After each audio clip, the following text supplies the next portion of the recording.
We're gonna see a lot of weird things, I think. Vending machines spitting out bullets. That's not the worst that could happen, probably.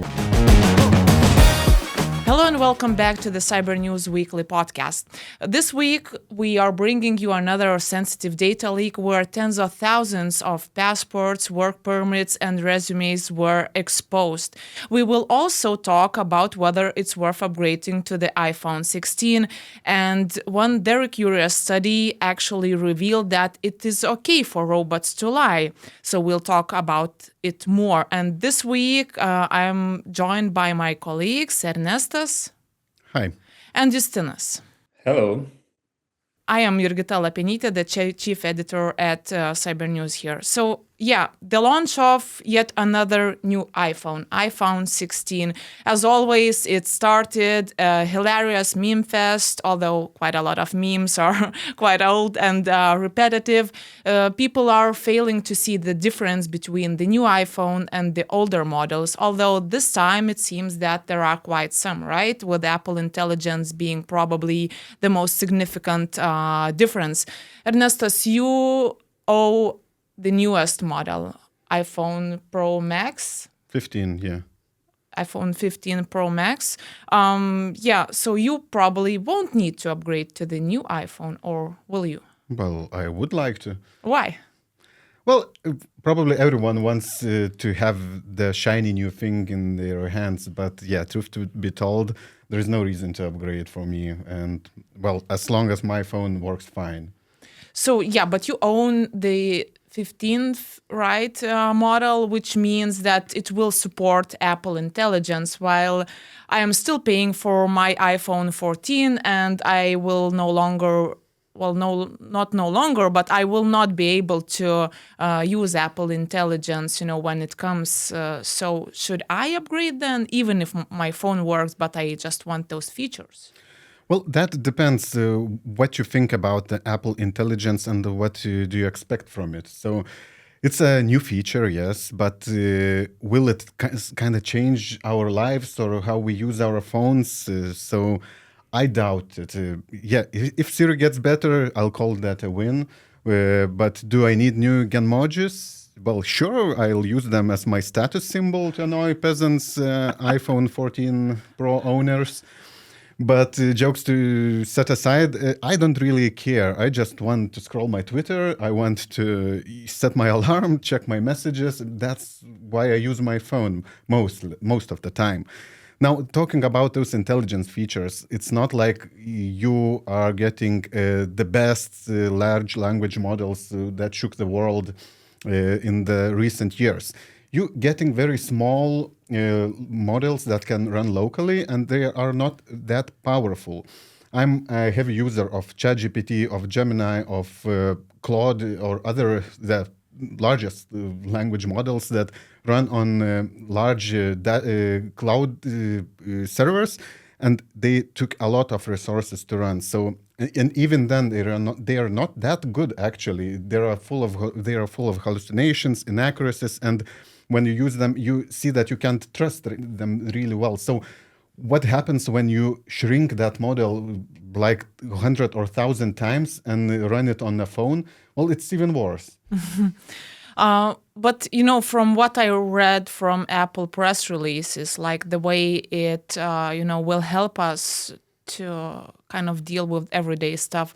Let's say as far as I understand, I would just be able to ask Siri when my mom's flight lands, plane lands, and it will go through all my chats, messages. It will know who my mom is. I won't need to go into like airport website or anything like that. It just kind of it will shorten the time for every task that I would otherwise need to go in to remember where she texted me or something like that. So it sounds like it's really convenient, but from what you are saying, I understand that not all those features will be available on device, right? So it's gonna communicate with the cloud in that case when it needs to perform complicated tasks. The hardest tasks will be still run on the cloud. So basically any phone could do that in theory if you just need a phone as a terminal to access some server of sure or whatever it is.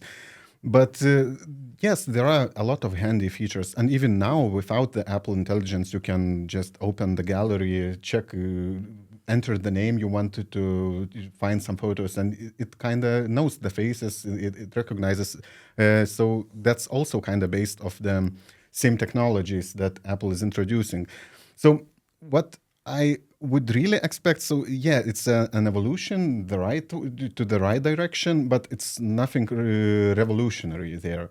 So the iPhone 16 is a nice device. It has some more bells and whistles, but it's not like you change your phone just because the new one came out. Well, maybe there are some people who feel fear of missing out or FOMO, but that's not me actually.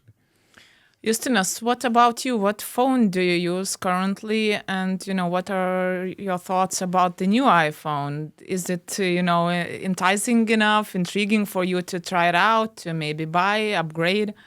Well, less so because I also use iPhone 15 Pro Max, and I usually upgrade every second or even every third cycle, as I am one of those people who don't really see the difference between the updates. Um, Also, as you mentioned, Apple Intelligence will be available for iPhone 15s, so there's even less incentive to upgrade, really.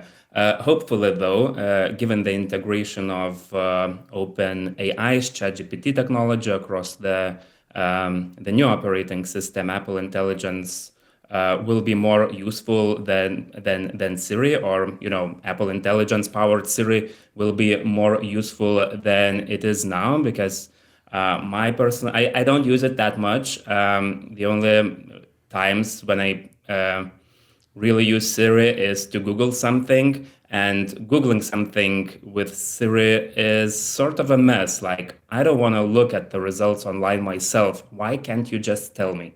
So hopefully that will be addressed. What about you, Jurgita? You own a 14, if I'm not mistaken. Yes. So do you feel left out?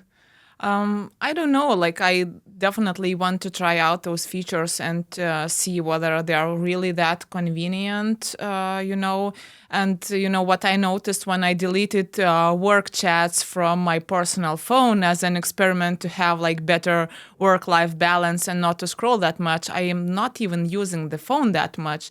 Like, when I need different AI features or when I am like Googling a lot of stuff, it's mostly when I am, at work, doing some tasks, trying to find more information. So, not really. Like, I tend to upgrade phones when I really need one, and that mostly happens when the battery is of poor health. So that's when I upgrade to phones to a new phone, right? The only difference I see that, okay, the bigger screen a little bit, and then that new button. But also, the more I research my current phone and what is it capable of, also given the Gemini and other ChatGPT apps, I don't think I even use my phones like full to the fullest potential even now, right?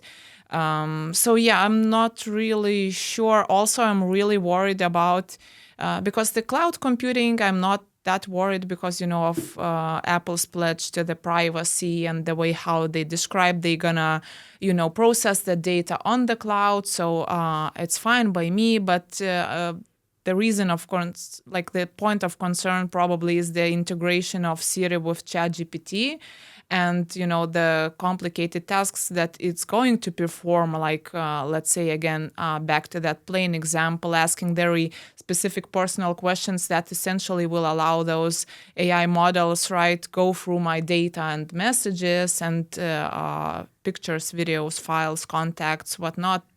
This is what is worrying, right? The third-party integration, even though Apple says that phone will ask you every time whether you want to tap into ChatGPT, meaning it won't go straight, your request won't go straight away to ChatGPT, but that's a point of concern for me. I don't know, Ernesto, should I be worried? What do you think? Apple has now not Apple. ChatGPT has quite a long history now of different data leaks and accidental exposures and memory of your personal chats. Deemed not safe for work in some companies, right, because of those leaks. Well, the track record is yes that no data online is safe, and probably anything you put online will well, it's possible to be used by some other third parties, and not only ChatGPT, but probably advertisers who are most keen to get hands on your data. So I'm not sure. Probably I will use those features because those are quite useful. As Justinas mentioned, I hate Siri when it can't read the Google results. Hopefully, ChatGPT will be able to do that on cloud or on the device. That doesn't matter so much. But yeah, I must prepare myself that my data will probably travel again to some server, and maybe I will just get some. I see the near future where ChatGPT will offer you the particular brand from particular vendor where you can buy stuff for your issue or whatever. So let's see what happens. Looks scary right now, but Also, it's interesting to see how Apple will manage to this partnership with another company, right? Because Apple prides itself on on its data protection, on how secure its devices are. So I wonder if integrating another company's product will have any effect on how consumers perceive Apple, and whether it will be able to to keep those high security standards. yeah, but if you have Google on your iPhone, does it even matter if like Apple in itself It's is safe eternal or sin. not? Well, yeah. So Apple has a history of caring about user privacy, while Google kind of is more have a track record of tapping into your data the more and more, even your incognito web pages you browse. So it's tricky when you use ChatGPT, the third party on your services. You can choose probably the way you implement it. You probably can run the instance on your own server, not the OpenAI's. So it's hard to tell actually. And Apple made very big promises that no data will be exposed to any third parties. But well, can you trust that that will not change? Also, I bet our data is already online somewhere. So, but how people say sometimes that, we are all up for innovation and whatnot, cool new features, but there's always one technology where people draw the line like, okay, I'm not into this anymore. I don't understand this anymore, how this works. I feel exposed.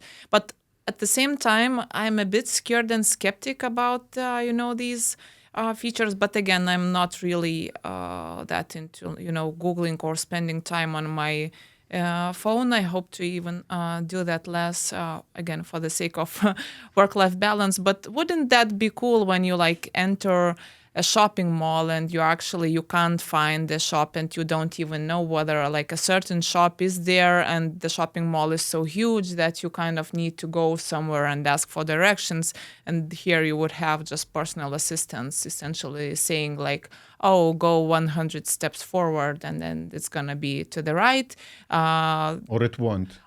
or it won't. But also like how much time have I spent on comparing different prices when I'm like in the bookshop? Then I go like Google stuff like, should I buy this like maybe online? If online, so then where, and what's gonna be the delivery time? Is it worth the wait and whatnot? There are like so many questions where I think I lose money just because I don't do enough of my own research, because it costs money, not money.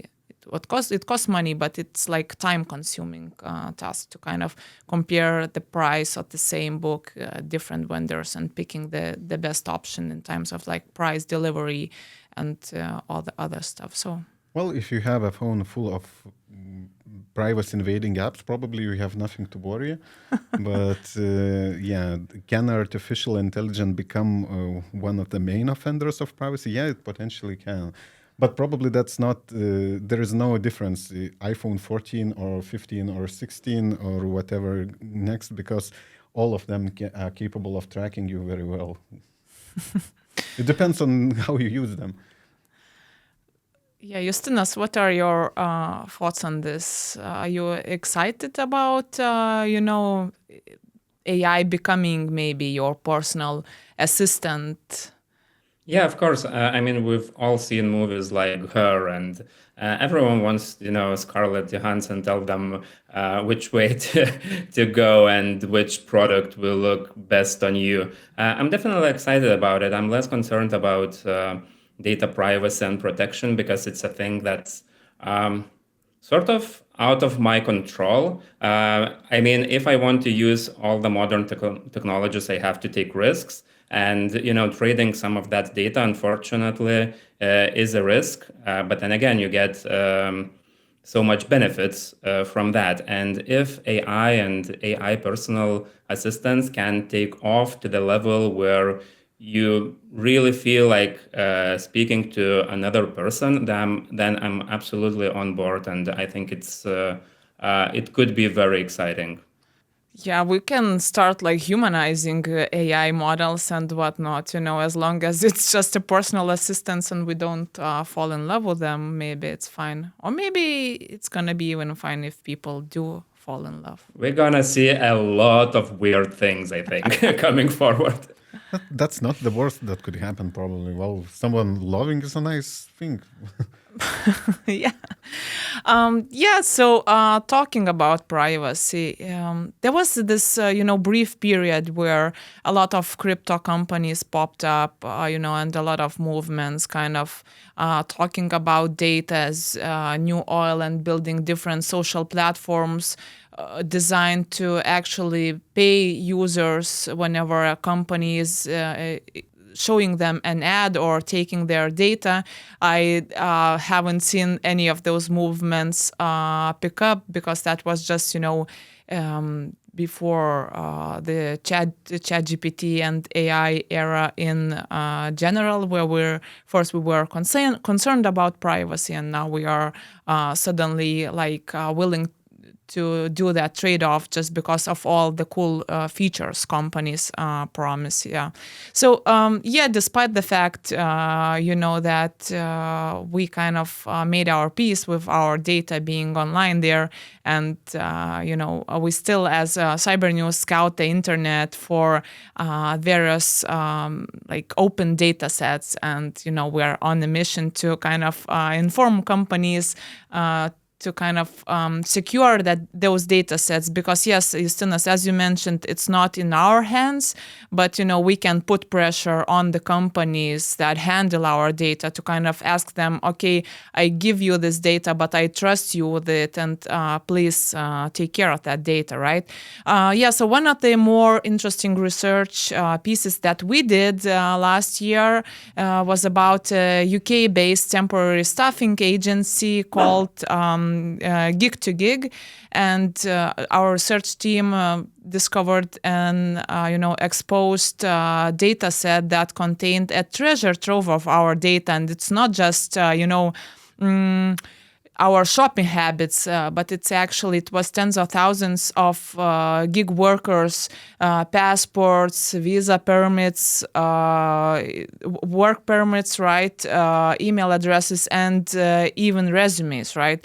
The data set was open for like 3 weeks.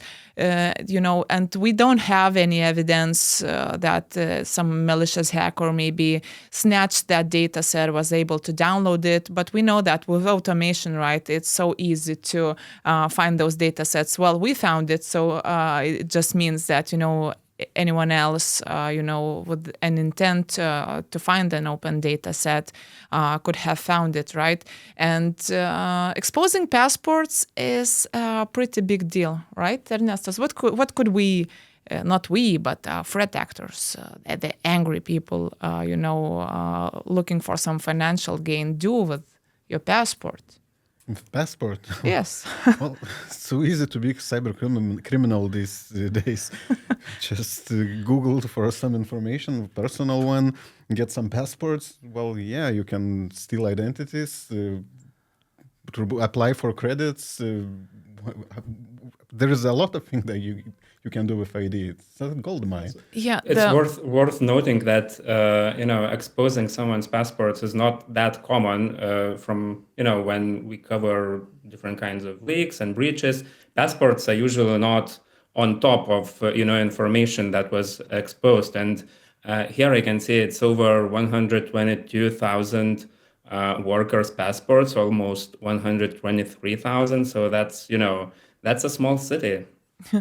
Yeah, that is a lot. I remember there was a case, I think last year or year before, when a mobile operator in Australia exposed like thousands of passports and identity cards, which resulted in people having to get new passports because those were kind of not safe to use anymore.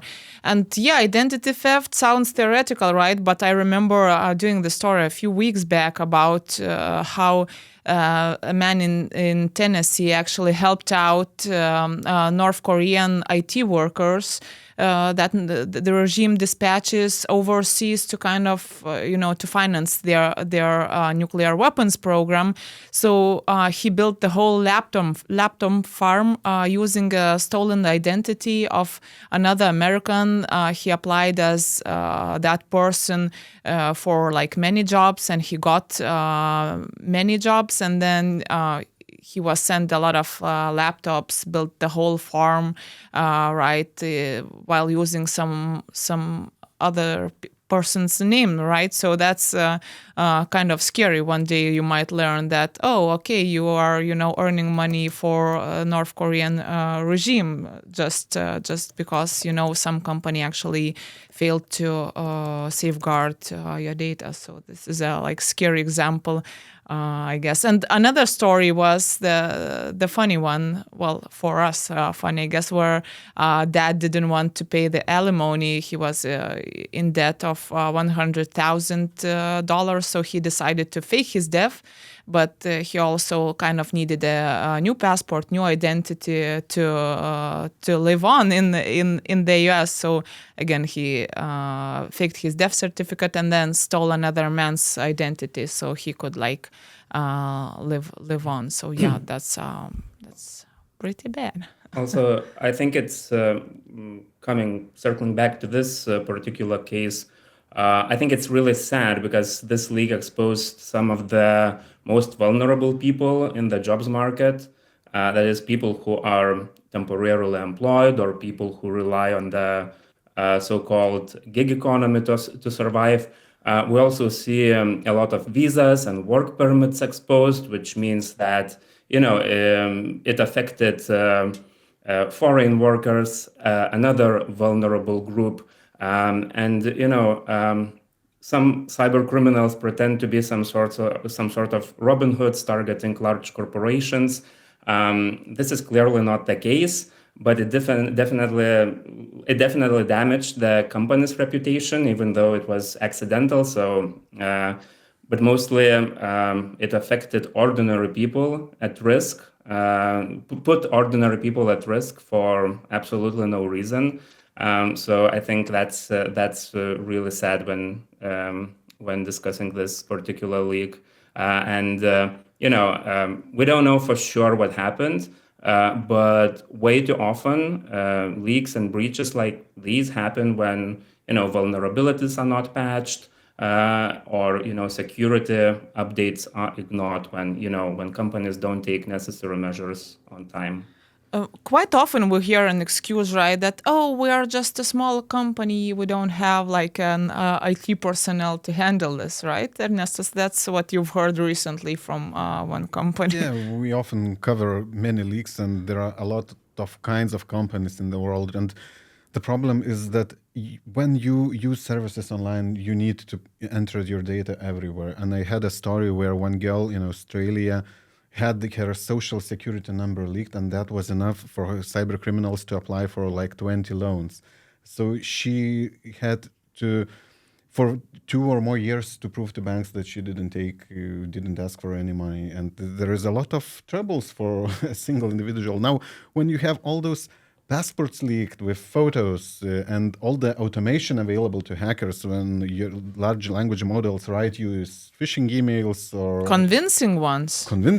yeah, or you can probably try to write to Google to ask maybe to if you want to get the Google account of that person, and which tied probably to every social network and whatnot. So yeah, this is troubling times we're living, because how will you prove in the future when company after the other leaks your data? It's everywhere, and how do you prove that actually the person that applies for a loan, for a job, for any service is actually that person?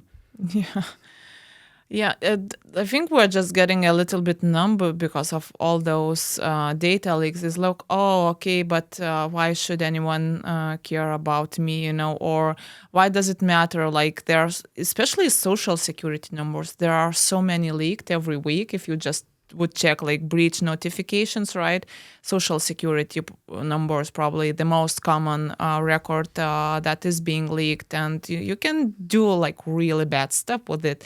It's just that we don't always hear those stories, and also we know that those breaches and phishing emails and whatnot and troubles, they might start coming to those victims only a year or even more later, right? So hackers have that data somewhere stored, and they might, pick it up and use it years after it was leaked, targeting those people. So it doesn't matter that at this point, like in this gig-to-gig leak, right, we can't say more because the leak is too fresh, so we don't know whether it was, downloaded or not. But, something might happen in a year or two to some of those, workers' passport, might be used, to take a loan, whatever.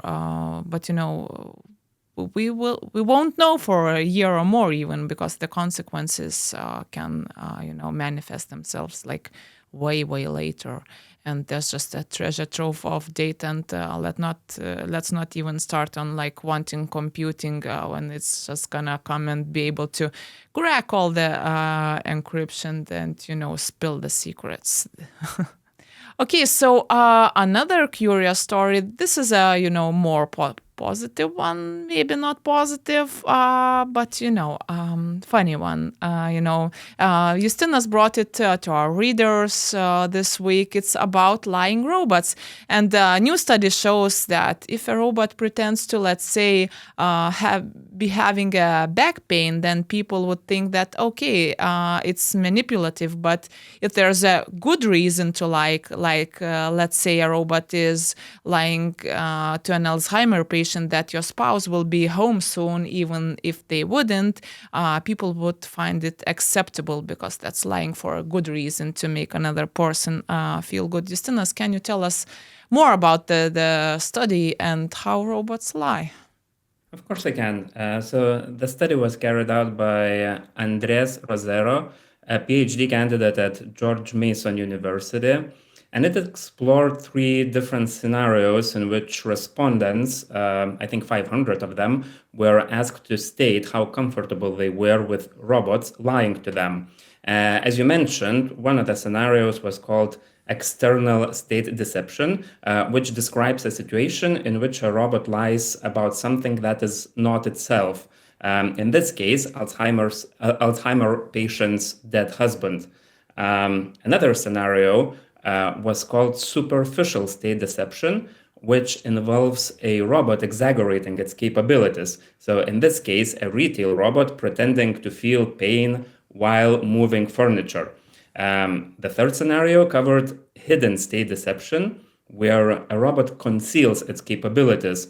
And this scenario covered a housekeeping robot that was secretly recording a visitor. And perhaps unsurprisingly, study respondents disapproved of this last scenario the most. they were less disapproving of the robot that pretended to feel pain, but found such behavior manipulative, therefore unacceptable. And most were fine with the nurse robot lying to an Alzheimer's patient that her husband is on his way to visit her, despite the fact that he's actually dead. Most respondents justified it as an act of kindness, because the robot avoided causing unnecessary pain to the patient. So, and this is the first study that asked people directly about different types of lies that robots could tell. And some earlier studies, including one I saw from Georgia Institute of Technology, only showed that if we find out robots are lying, it damages our trust in them. That's about it. And my question is to you: do you agree it is acceptable for a robot to be deceptive in some situations, such as simulating affection for people, or should they always tell the truth, even if that means hurting people? I'm not sure what's the problem with that because we are already surrounded by the machines telling us lies. Like some tell comforting lies, some try to manipulate us into buying more stuff. And for example, you play a game on your phone and it says you're doing great. So do you believe actually that you are really doing great there? It just tells you this comforting lie to keep you engaged and probably buy some virtual currency. So I believe that any machine made by humans for humans will inherently have this uh, capability to lie because, well, that's how humans work, and you can't avoid that stuff when you're designing anything. Like you can't make a machine that will be better than humans themselves. So I think that's all right if the lie is ethically acceptable. So yeah, but we humans don't like when other humans lie deceptively or try to manipulate you. The same will go with the machines designed by those same humans. I remember the scene from the Free Body Problem series that was recently launched, and when the extraterrestrial intelligence kind of figure out that humanity is the race that lies, they stopped communicating with people for a while because they couldn't lie, and at least technologically now I don't really understand how a robot could lie. I mean, it hallucinates now a lot, so we call that lies, then it just doesn't know really what is like even the truth I think concept. How can we teach them like what is ethical and moral? We don't have a mutual agreement on this even. I think what this study covered particularly is when a robot is intentionally deceptive, and it made a really clear distinction between where we would justify a lie. In this case, lying to an Alzheimer's patient, and where we feel that it's done manipulatively, whereas a robot just lies for the sake of lying, or where a robot secretly films us, which causes security concerns.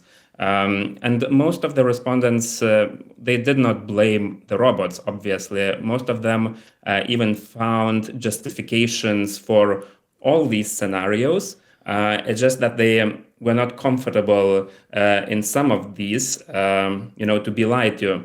They put blame strictly on the developers and the owners of these robots. I think the difference between other chatbots or algorithms lying to us is that robots will assist us in very mundane tasks. They will assist us in retail and healthcare, all these other areas where we currently deal with people and expect some level of human compassion, I guess. Yeah, we are probably already projecting conscience on robots. And I remember the study, but I don't remember the university that did it. It was a few years back, actually talking about trust in machines and in robots. Essentially, it showed that humans put way more trust into a machine because they still think that, okay, it's based on maths and algorithms. Therefore, it should, it should be trusted. And there was, uh, fake fire alarm in one of the theaters, and the robot was giving wrong directions, and there was also a person in the same room, like guiding. No, guys, like, let's go here. I know this place. I've worked here for some years. I know like how to evacuate, but a lot of people still chose to follow the robot, kind of showcasing that we put too much trust into machines. So I wonder how will we communicate with those robots when we again project conscience on them, and then maybe we will think that, okay, they're always trying to be deceptive, or has someone else maybe programmed them to lie, right? That also, again, That's a really good point you made about people trusting a robot that was giving directions instead of a person. I think the reason why they did is that we still believe that people who programmed the robots are some of the smartest people on Earth, right? But I think that may change, when we have more and more of these machines in our lives, and more stories of them being manipulative, or their developers being manipulative and insincere comes to light. I'm sure a lot of people trusted social media in its infancy, but now we don't usually, right? We don't trust what we see on social media immediately. We check our sources. We demand responsibility and accountability from the developers and the owners and the big tech. And I think the same will eventually be true when it comes to robots, especially humanoid robots. Will need to have regulation. And the authors of the study we just discussed also pointed out that this is an issue that's completely unregulated right now, and policymakers will have to address it. They'll have to put it on paper. How comfortable and in what situations would we as people be comfortable about robots lying to us, and in which situations they shouldn't? Also, probably it's easy to trust the robot that only has on and off switch and does what you expect it to do. For example, you have a robot vacuum cleaner, you start it, it kind of cleans your floor, yes?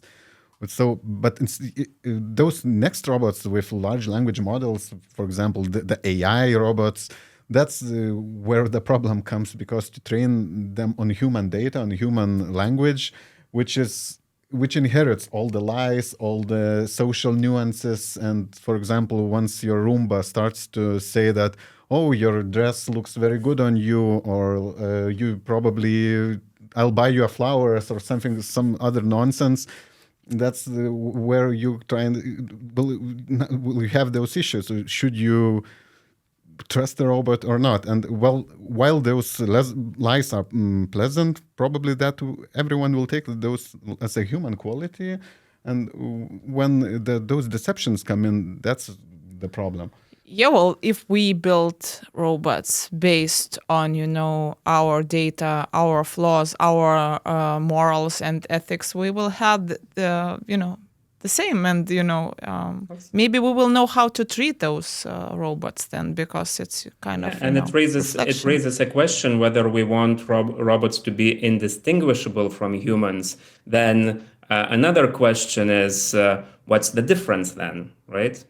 Yeah, because there are companies and universities already developing like skin that would stick to the metallic exterior, so that they would look more like people. And also there was this conference a week ago, in Asia, where a lot of people confused people with robots. They were actual women dressed as robots, but the way they moved and the way the makeup was made, people actually thought they were robots.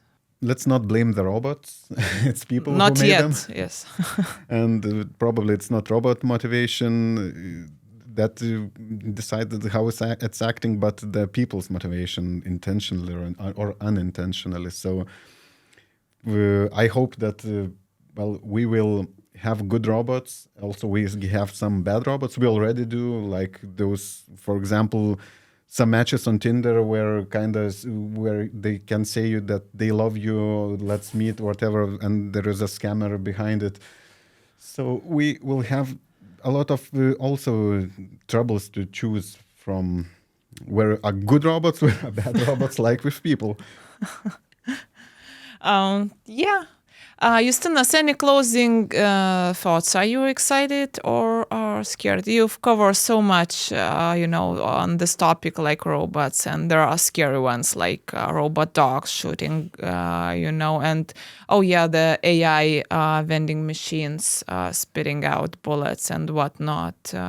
What are your thoughts, closing ones here? I mean, as I mentioned before, there are trade-offs. If we want to use some technology, we'll have to trade off some of our, either data or comfort levels.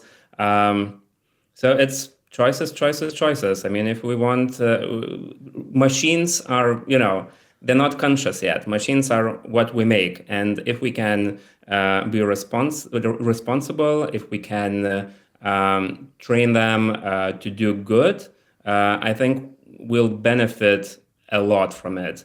There will always be bad actors, but there are bad actors in every area. And so far, we did a pretty good job at keeping everything at check. And at least I hope we will manage to do the same when it comes to AI and robots. I'm not a tech pessimist. I'm definitely a tech optimist. Yeah, it is definitely exciting. Times ahead of us. So thank you everyone for watching and listening. Please like and subscribe. Also leave a comment so we can improve.